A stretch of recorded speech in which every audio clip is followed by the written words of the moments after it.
Hello, welcome to Chimney Sweep's University Training Series. Today's 1-hour lesson will focus on chapters 4 through 6 of NFPA 211. If this is a free version, then interactive questions, quizzing, and answers will be turned off.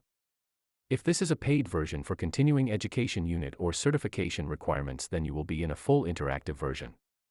For information of where to sign up for the premium version, go to chimneysweeps.com and find the section regarding training. Good luck, and enjoy your presentation. We're cracking open Chapter 4 of the NFPA 211 Standard, the 2019 edition.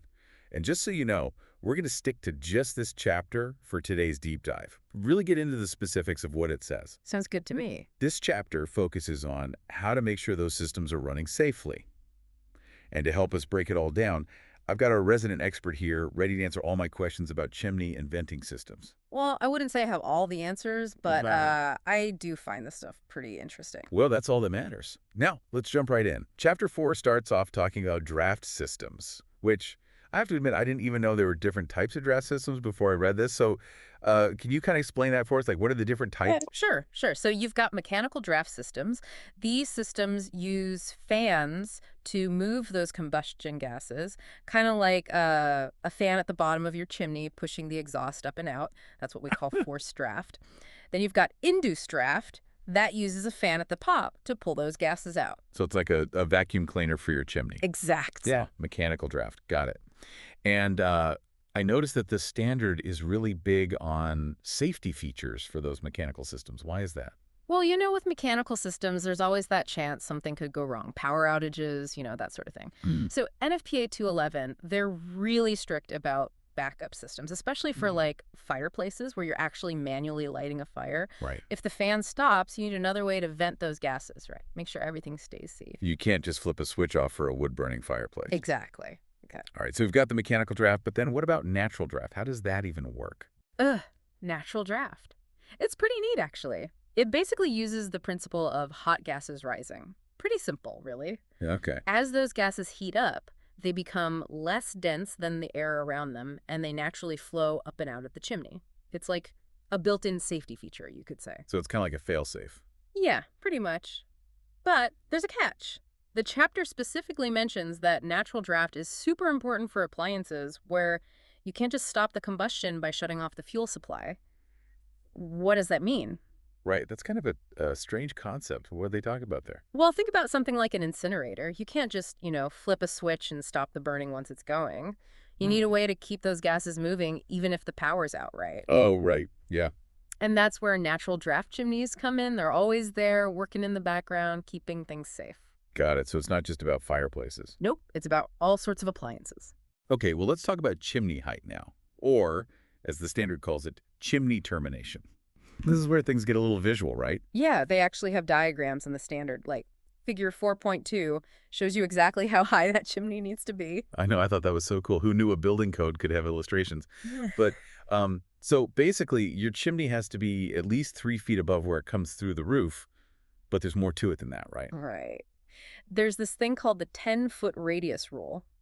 Basically, your chimney needs to be 2 feet taller than anything within a 10-foot radius. We're talking dormers, trees, anything that could disrupt the airflow. Wait, so like my neighbor's oak tree could affect how well my fireplace vents? It could.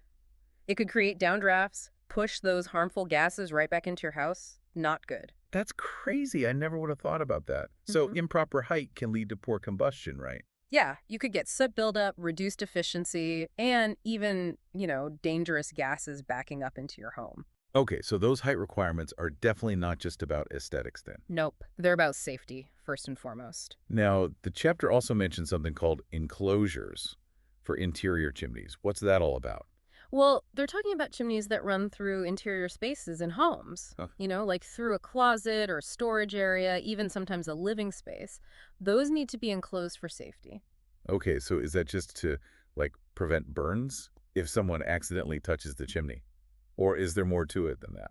It's more about fire safety. An enclosure helps prevent those hot surfaces from coming into contact with, say, flammable materials. Like, imagine a chimney going through a closet full of clothes. Oh, right, yeah, An enclosure acts as a barrier to prevent a fire. that makes sense.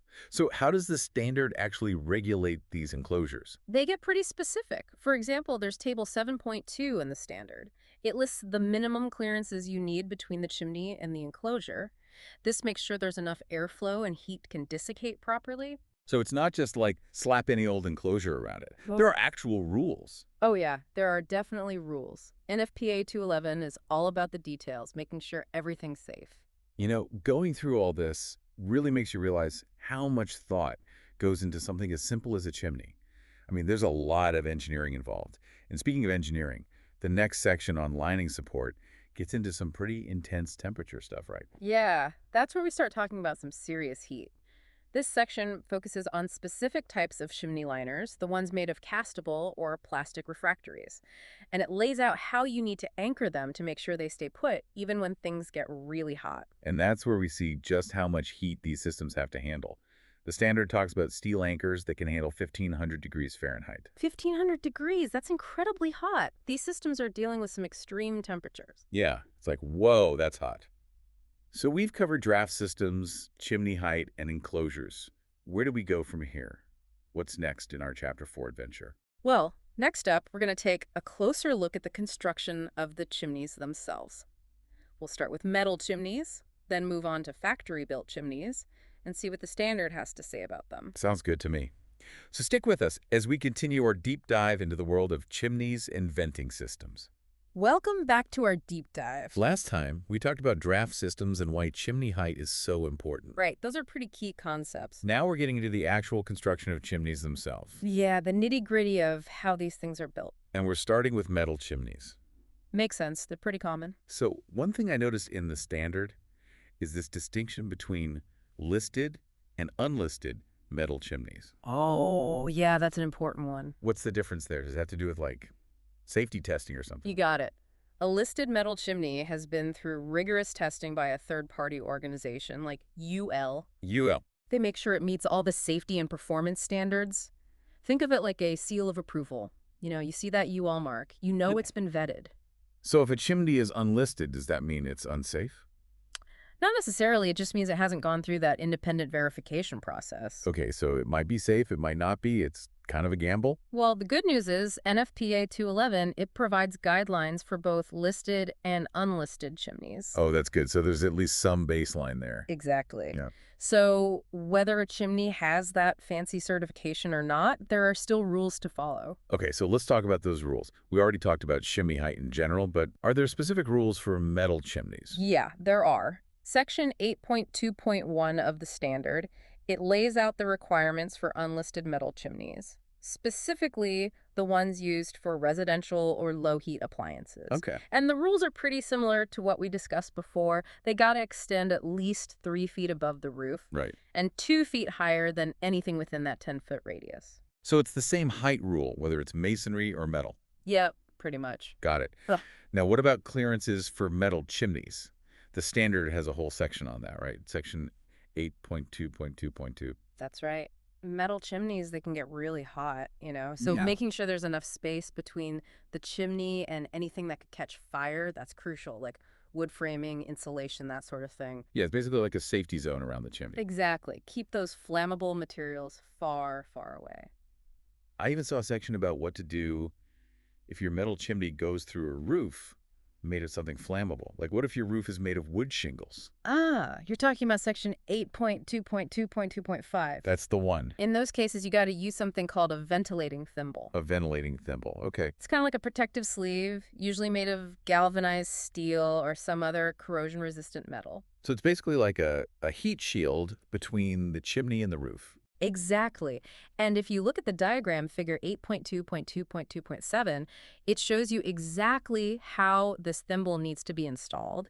You'll see it extends above and below the roof for extra protection. Oh, right. Yeah. It's like a little metal tunnel for the chimney to pass through. That's a good way to put it. Now, the standard also talks about clearances for metal chimneys that are inside a building. Okay, so not just the ones poking out the roof. Right. And here's where things get a little more specific.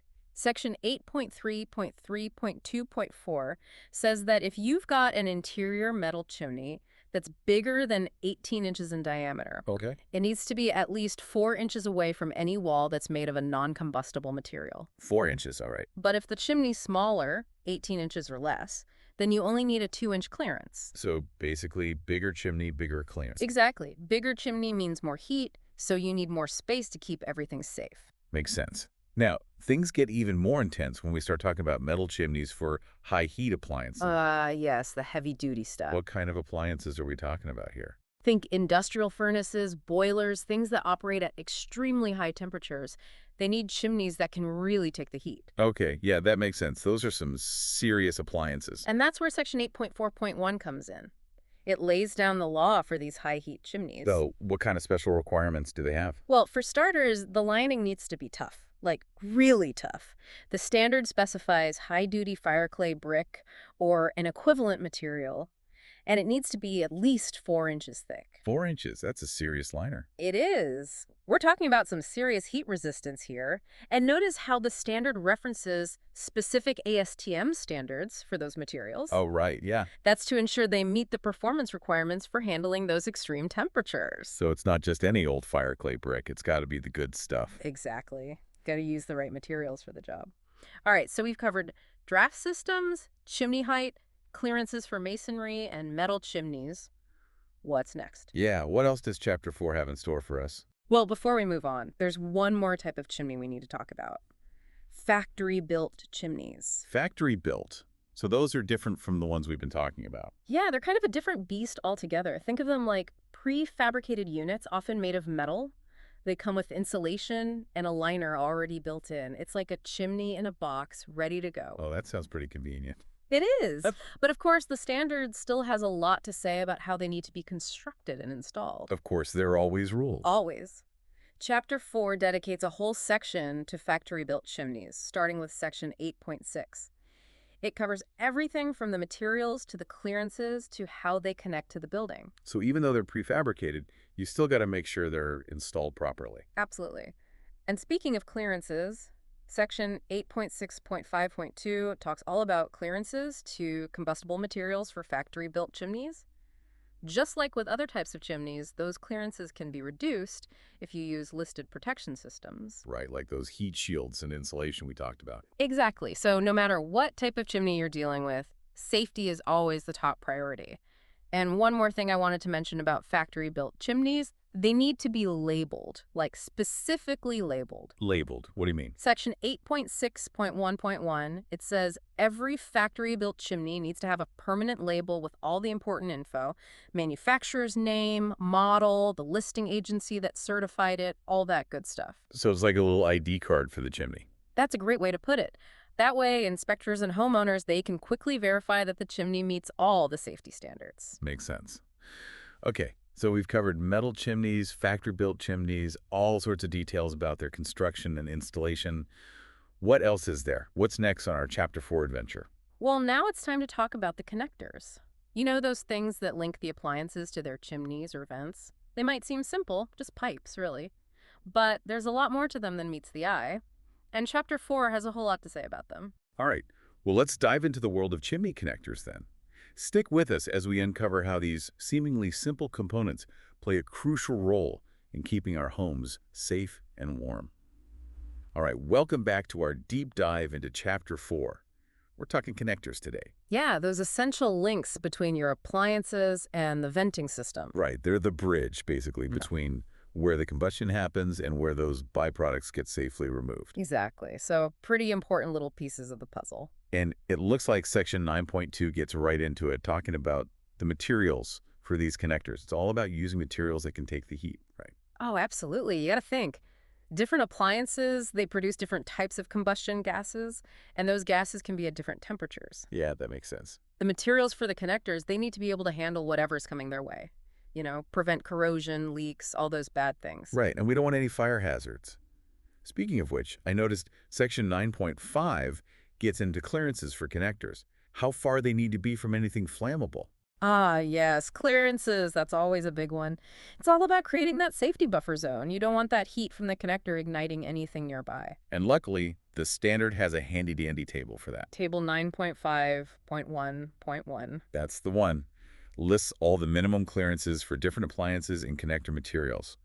Pretty comprehensive, if you ask me. It really is. They cover gas appliances, oil appliances, solid fuel appliances, you name it. And of course, we've got a helpful diagram too. Figure 9.5.1.1 helps visualize those clearances. But what if you can't meet those clearances for some reason? You mean if there's just not enough space? Yeah, like maybe there are some design constraints or something. Well, the standard has you covered there, too. Really? Section 9.5.1.2 talks about using listed protection systems. These systems, they've been tested and certified, and they offer that same level of protection even with less clearance. So it's like a workaround. Kind of, yeah. It's like adding an extra layer of protection to compensate for that reduced clearance. Got it. So what do those protection systems actually look like? Usually they involve heat shields, insulation, sometimes a combination of both. And of course, the standard has rules about what materials you can use and how they need to be installed. They even mention mineral wool bats with a melting point of, get this, 1,500 degrees Fahrenheit. 1,500 degrees. That's pretty hot. That's some serious heat resistance right there. Okay, so we've covered materials, clearances, but what about the actual installation of these connectors? Section 9.7 goes into detail about connecting them to masonry chimneys. Right, so that connection, it's got to be secure, got to be airtight, no leaks. We don't want any of those combustion gases escaping. And the standard talks about cementing the connector to the masonry. Yeah. And using a thimble if you need to make cleaning easier. Ah, yes, thimbles. They can be quite helpful. And remember, connectors, they can't pass through any floors, ceilings, firewalls, any of that. That makes sense. You wouldn't want a fire spreading through those structural elements. Exactly. There are some exceptions for certain types of connectors, but the general rule is keep them contained within the same space as the appliance. Right. Keep it simple, keep it safe. Well, I think that about covers it for connectors. And I think that about covers it for Chapter 4. Wow. We covered a lot of ground today. From draft systems to chimney height to those all-important connectors. It's amazing how much detail goes into keeping these systems safe and working properly. Yeah, it really makes you appreciate all the work that goes into something we often take for granted. Chapter 5 is all about chimneys and vents. All right, so we're going to be looking at specifically chimney and vent selection. Okay. And trying to unpack some of these tables and figures that are in there, because I think that that's one area where people get a little tripped up. Yeah, I think so too, especially when you open it up and you see a table. Oh, yeah. It's like, whoa. And they're massive, too. Like, they're huge tables. Huge. Yeah, lots of information to parse through. Yeah. So hopefully today we can, we can break down some of that stuff, make it a little easier to understand. Absolutely. And we can start by talking about the different types of chimneys. Okay. We've got masonry chimneys, metal chimneys, and factory-built chimneys. Okay, so those are our three main types, yeah. Three main types of chimneys. Now, I know that obviously each one of those has its own, pros and cons depending on the application. Absolutely. Right, like you're not going to use a masonry chimney for a, for a high heat industrial furnace or something like that. Definitely not. So how do we go about deciding? Well, that's where this chapter really comes in handy. Okay. It lays out a very specific process for selecting the right type of chimney or vent system. Okay. And it takes into account factors like the fuel you're burning, the appliance you're using, even things like climate and building height. Okay. So it's not just about meeting the bare minimum. It's about making sure you have a system that's safe, efficient, and appropriate for your specific needs. Okay, so then when we're talking about the fuel that's being burned, I mean, this could be anything from natural gas to wood to... Oil, propane, you name it. Yeah, wow, okay. It's all covered in this chapter. So it's a pretty comprehensive look at what needs to be done. Now, when you say appliance, what are we talking about? Like what kind of... So we're talking about things like fireplaces, wood stoves, furnaces, boilers, water heaters, anything that burns fuel to produce heat. Okay, so, I mean, really anything in your house Pretty much. that creates heat is going to need to be vented. Correct, and that venting needs to be done properly, and that's what this chapter is all about. And so, I mean, are these tables? Yeah. the main, like, are these tables what we're going to be? Yeah, the tables are going to be our guide. Okay. They lay out all the approved materials and uses for different chimney and vent types, depending on the specific combination of fuel and appliance. So these cables are really like, I mean, they really break it down. They do, yeah. Like, there's no guesswork involved. Not really, Okay, got it. if you can find the right spot in the table, All right. Yeah. you'll have your answer. Yeah. Okay, so let's, I guess let's start with the types of chimneys. Okay, like I said. And kind of maybe break down, like, what are the pros and cons of each one and when you might use one versus the other? Absolutely, let's do that. Okay. So, starting with masonry chimneys. Okay. These are the ones that have been around for, hundreds of years. Yeah. They're made with brick or stone. Mm-hmm. They're typically lined with a clay flue liner. Okay. And they're known for their durability and heat resistance. Mm-hmm. Okay, so that's good. Yeah, they can handle those high temperatures. Right. And so you would see these probably in older homes. You would, yeah. The ones that have the big brick fireplaces. Those beautiful traditional fireplaces. Yeah. Yeah. You'll find a masonry chimney there. Okay. But they're not without their drawbacks. Oh. Okay. They can be expensive to build. Yeah, I bet. They require a lot of space. And they can be susceptible to moisture damage over time. Okay, so, I mean, they're sturdy, but... Sturdy, but they're not perfect. They're not perfect, right? Okay. Now, moving on to metal chimneys. Okay. These are a more modern option. They're typically made from stainless steel or galvanized steel. Okay. And they're lighter and easier to install than masonry chimneys. Okay. They also offer more flexibility in terms of design and placement. Okay, so that's good. Yeah, you can run them through walls, ceilings, attics. You don't need that massive structure like you do with a masonry chimney. So it's a little more versatile. Much more versatile, yeah. Okay. However, metal chimneys can be more susceptible to corrosion. Okay, so that's depending on the fuel and the environment. the trade-off. And then finally, we have factory-built chimneys. Okay. These are prefabricated units that are designed for specific applications. Okay. They typically consist of a double-walled metal pipe with insulation in between. Okay. And they're often used for fireplaces, wood stoves, and some types of furnaces. Okay. They're relatively easy to install. And they come with very specific installation instructions. Right, you got to follow those. You do. Very important. Okay. But they may not be suitable for all applications I and know. can be more expensive than some other types of chimneys. Okay, so there are some trade-offs there too. Always trade-offs, yeah. So, I mean, it sounds like the big the big takeaway here is that it really depends on the application. It does. Right? Like, you really got to know what you're doing. trying to do. Yeah. And then you got to consult these tables. Right. To make sure that you're using the right materials and the right type of chimney. Absolutely. And I think, one thing that's important to remember is that choosing the wrong chimney can have serious consequences. Yeah, I mean, this is fire, right? Like, this is fire, this is safety. Yeah, this is serious stuff. Okay, so we've got our 3 types of chimneys. Yep. Now, how do we use the tables to figure out which one is right for us? Okay, so let's take a look at table 5.2.2.1. Right.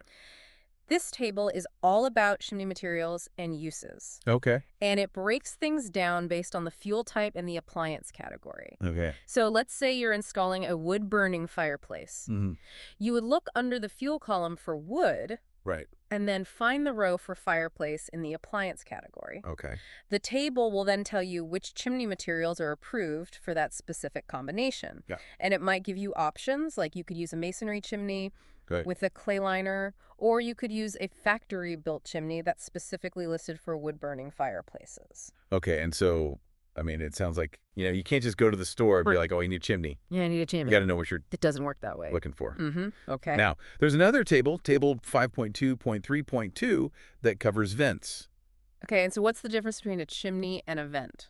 So a vent is specifically designed for appliances that produce less heat and different types of combustion gases. Okay. So things like your furnace, your water heater, those would typically use vents, Got it. while a fireplace or wood stove would use a chimney. Okay, so it's the heat output and the type of Yeah, the heat output and the type of gases. gases that are produced. Okay. And this table 5.2.3.2, will guide you through the same process. Okay. You look up the fuel type, you find the appliance category, Right. and it'll tell you what types of vents are approved. Right. And it might also specify things like the required clearances to combustibles. Okay, yeah, we're going to have to talk about clearances. We will. Clearances are very important. Um, but I do want to take a look at some of these figures. Okay. Because I think that the figures really help um, to illustrate, what we're talking about here. I agree. So let's start with figure 5.1.1b. Okay. And this figure shows a typical vent installation, and it points out all the different components of the vent system. Right. So we've got things like the vent connector, the draft hood, Yes. the termination point. All of those things are labeled in this figure. And it's really helpful to see them all laid out like that. Yeah. Especially if you're not familiar with these terms. Right. It gives you a visual representation of what we're talking about. And how it all fits together. Exactly. Now, figure 5.1.1c shows a slightly different type of vent installation. And this one has a vertical vent. Right. Instead of a horizontal one. And again, it shows all the key components. Right. So you can see how they're all connected. And how the system works as a whole. Okay, so I think these figures are really helpful. So too. For kind of visualizing what we're talking about. Absolutely. And I think, before we wrap up this part, it's important to remember that these figures and tables, they're not just there to confuse people. Right. They're there to keep people safe. Yeah. These standards are based on years of research and real-world fire data. So it's crucial to follow them.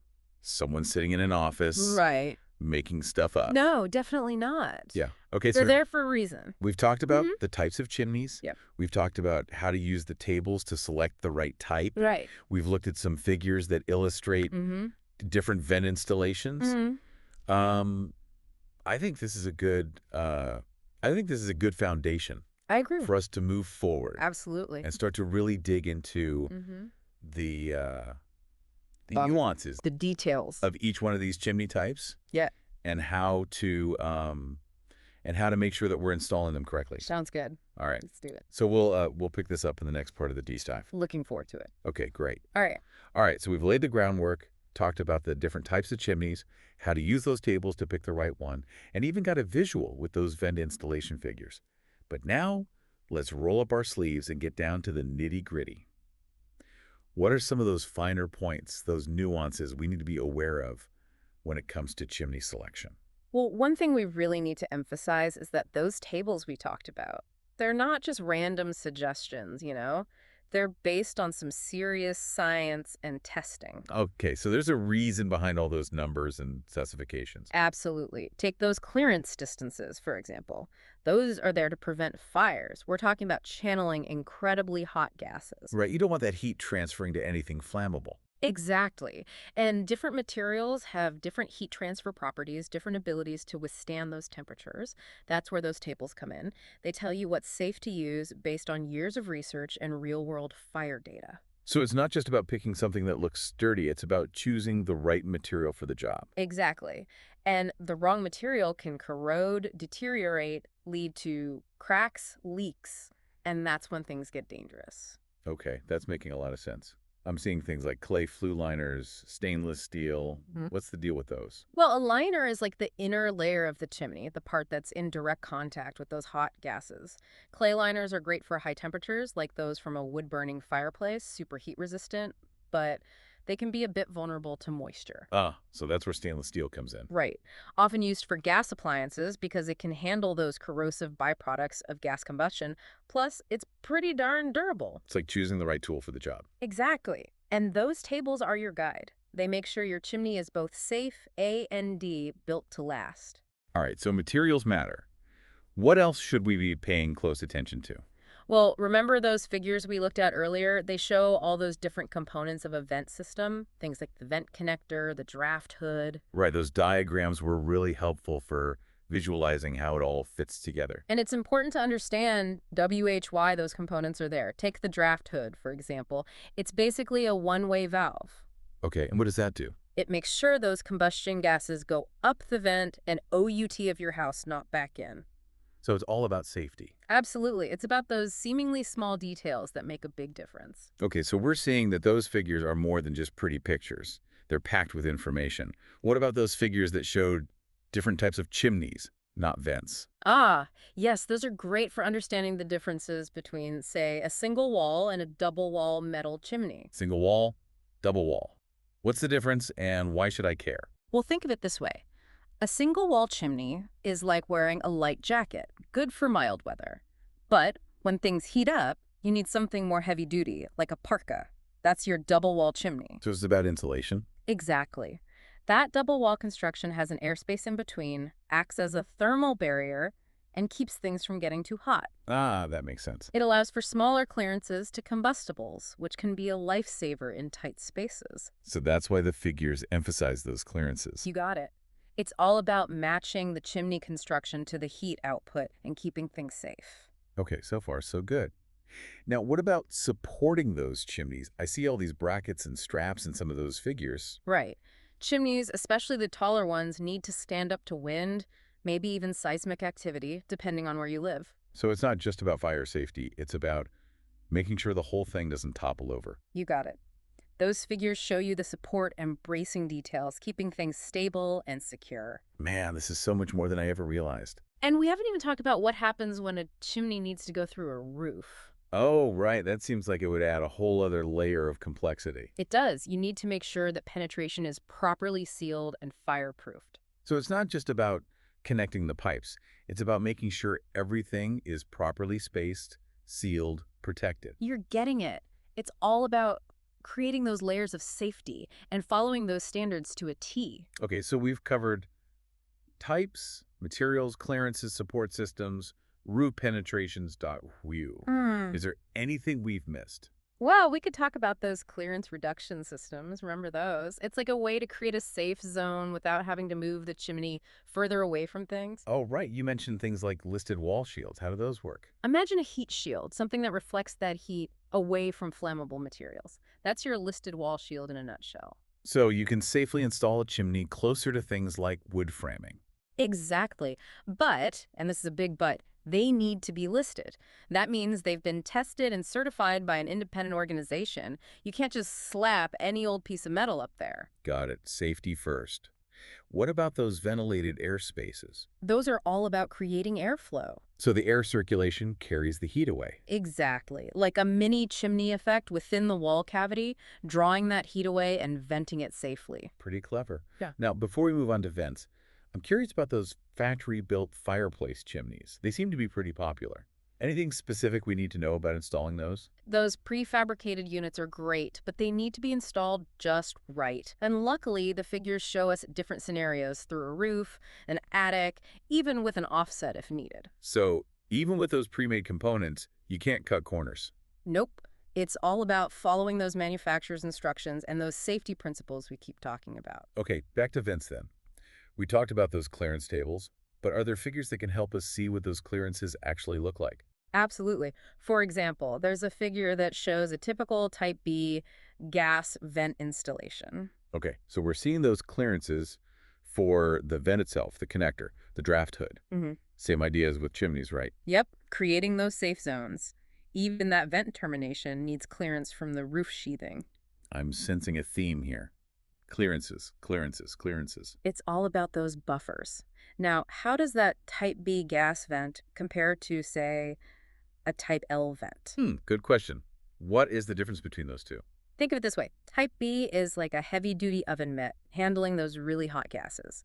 Type L is more like a regular pot holder, designed for cooler stuff. So Type L is for things like water heaters and high-efficiency furnaces. Exactly. And because those gases are cooler, the clearances can be smaller. It all comes down to assessing that risk, how much heat is there and how flammable are the materials around it. Okay, I'm seeing how those clearance requirements are tailored to the specific temperatures. That makes a lot of sense.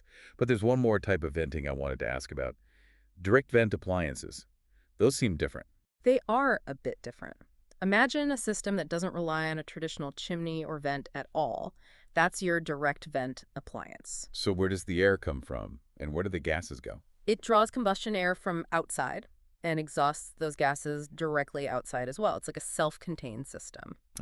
So no need for that complex vent system we've been talking about. Exactly. More efficient, easier to install, and you can put them in places where a traditional vent just wouldn't work. Okay, so we've covered a lot of ground here. Different types of chimneys and vents, materials, clearances, support systems, roof penetrations, those clearance reduction systems. I think we've hit it all. Yeah, I think we pretty much exhausted this chapter. I think so too. Yeah, it's been a thorough deep dive It has. into chimneys and vents. Yes, it has. I feel like, Mhm. if I were to open up chapter 5 right now, I'd be like, oh, yeah, I remember Right. They got talking old. about this. I remember that figure. Yeah, you'd be able to navigate it a lot easier now. So let's just jump right in. One of the first things that pops out in chapter 6 is this whole idea of using listed components. Yeah. What does that even mean, and why is it such a big deal? It's a good question. Listed is kind of like a seal of approval from a source you can trust. Okay. It means that a component like your chimney or your fireplace insert has been tested by a lab like UL, UL. Underwriters Laboratories, Okay. and they make sure it meets these specific safety standards. And these tests are really rigorous. Oh, They evaluate everything from the materials that are used to how the chimney holds up under like intense heat and different draft conditions. So it's not just like checking a box. Yep. It's about really making sure these things can handle a real fire. Right. It's about making sure it's not going to fall apart when you need it the most. Yeah. Because the consequences of ignoring that could be pretty bad. Absolutely. Like I can imagine a chimney that just starts to crumble under high heat, Yeah. or a fireplace insert that cracks and lets flames into your house. Yeah, that's a nightmare scenario. Oh, Using listed components is all about minimizing those risks right. and making sure that your fireplace is actually a source of warmth and comfort. Makes sense. So, okay, let's say we have a chimney that has to pass through interior spaces, Right. like a closet or even a living area. Uh-huh. That seems a little risky. It can be, and that's why Chapter 6 of the NFPA 211 standard is really clear about what needs to happen in those situations. Okay. You need an enclosure around the chimney, and this acts as a barrier between that hot chimney and anything flammable that's nearby. So it's like a little safety bubble. Yeah, you could think of it that way. But how much space do you need between the chimney and the enclosure? Yeah, that's a good question. The standard actually gets into the specifics in Table 7.2, Oh, really? which outlines the minimum airspace clearances. Wow. So imagine you're installing a chimney through a closet. You can't have it just touching the walls. Right. You need that space for air to circulate. Oh, yeah. And to keep things cool, prevent those surrounding materials from overheating. Okay, I've got another question for you. Sure. I've seen chimneys with those decorative shrouds around the top Yeah. where they come out of the roof. Uh-huh. Are those just for looks, or Mm. is there something more going on there? Well, they definitely can add some visual appeal, Yeah. but they also have a really important role in how the chimney actually functions. Okay. And this is where things can get a little tricky if they're not designed correctly. Okay. I'm intrigued. Tell me more about these shrouds and why they can be a problem. A poorly designed shroud can trap hot air and force it back down the chimney's air intake. Really? So instead of that hot air and smoke rising and escaping the way they should, Right. they get stuck and they essentially start to cook the chimney from the inside out. So the hot air is going the wrong way. Yeah, basically. It's like running your exhaust system in reverse. Oh, wow. It defeats the whole purpose of the chimney. And I imagine that could overheat things. It absolutely can. This recirculation of hot air can overheat the chimney liner, and that increases the risk of a fire. Yikes. So how do you make sure a shroud is designed correctly? Well, the NFPA 211 standard is really clear about this. Okay. Section 11.1.4 specifically emphasizes that shrouds need to be listed. Like the components we talked about earlier. Exactly. Really? So it's not just about picking out any old shroud that looks nice. You need Mhm. to make sure it's designed to work with your specific chimney, and it's not going to mess with the airflow. This is a lot more than just aesthetics. Yeah, it's really about functionality and safety. I'm learning so much about shrouds today. Yeah. Let's move on to the size of the chimney itself. Oh. Does that really matter? It matters a lot. Chimney sizing is really important, and you might be surprised to hear that both undersized and oversized chimneys can cause problems. Really? Yeah. I would thought bigger is always better when it comes to chimneys. Well, it's not quite that simple. Okay, what kind of problems can an oversized chimney cause? An oversized chimney can lead to poor draft. Yeah. Think about it like having a giant exhaust fan sucking all the warm air out of your house. Oh, yeah. You're going to lose heat, you're going to reduce efficiency, and you might even end up with the smoke spilling back into your living space. So it's about finding the right balance. Exactly. What about an undersized chimney? What happens there? An undersized chimney can be even more problematic. Oh, really? If the chimney is too narrow, it restricts airflow, and that can lead to a bunch of issues. inefficient burning smoke spillage, and potentially even dangerous gas buildup. That sounds bad. Yeah, it's definitely not good. How do you figure out the right size for a chimney then?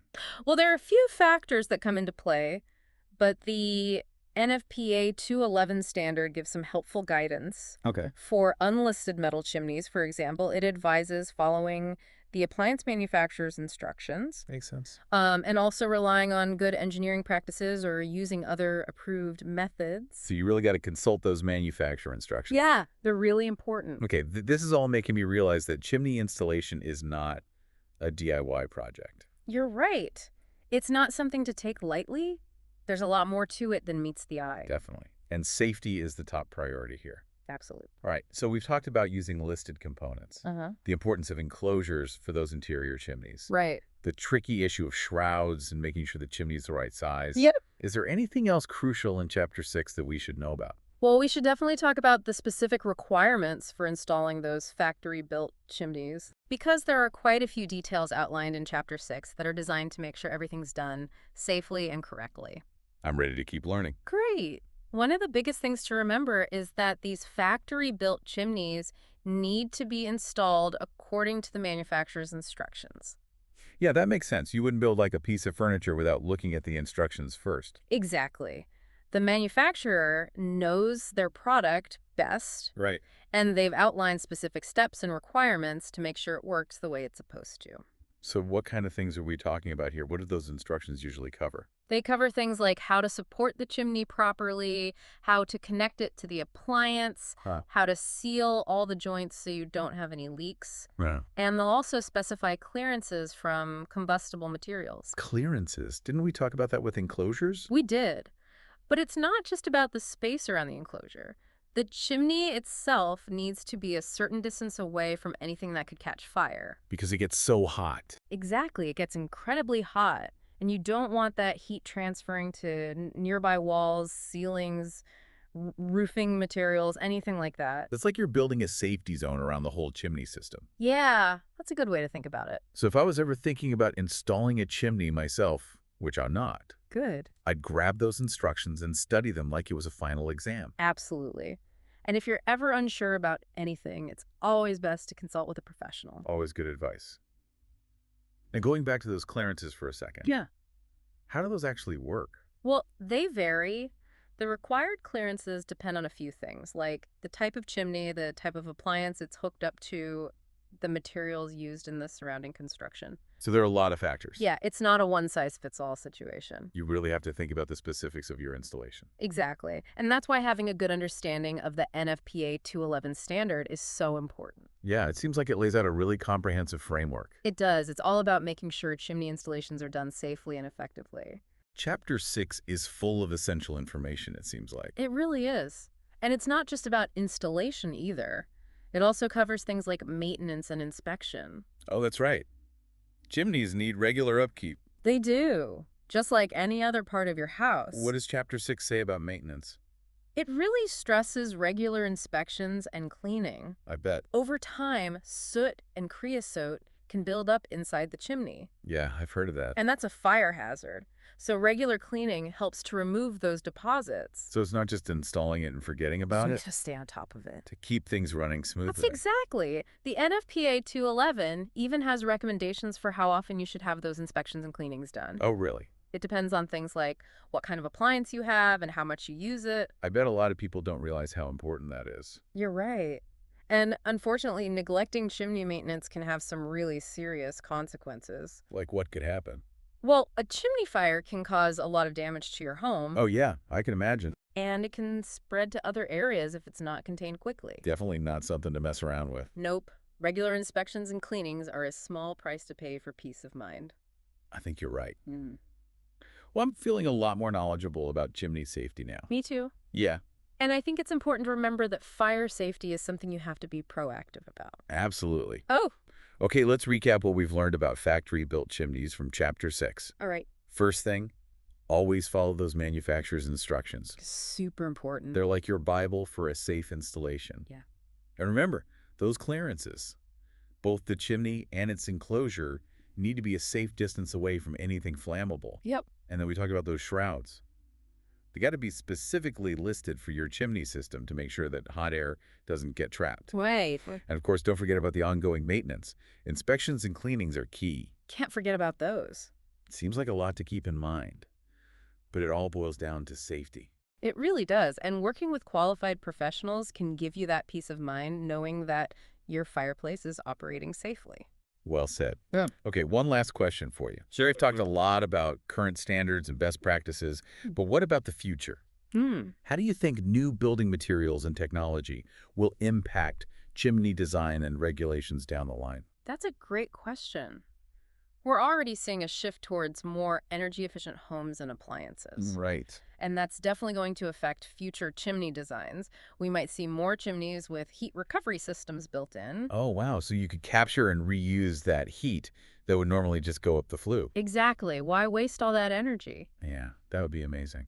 What about smart home technology? Ah, interesting. Could we see chimneys that you can control and monitor from your phone? I think it's definitely possible. We could have sensors that detect creosote buildup and let you know when it's time to clean it. Oh, that'd be cool. Or systems that automatically adjust airflow for better efficiency and safety. Wow, the future of chimneys sounds pretty high-tech. It really does. And as technology changes, the NFPA 211 standard will have to adapt too. To keep up. Yeah, but safety will always be the top priority. This deep dive has been really eye-opening. It has been. I had no idea how much there was to know about chimneys. Me neither. But it's a good reminder that even something as simple as a chimney is actually pretty complex. And we need to take it seriously.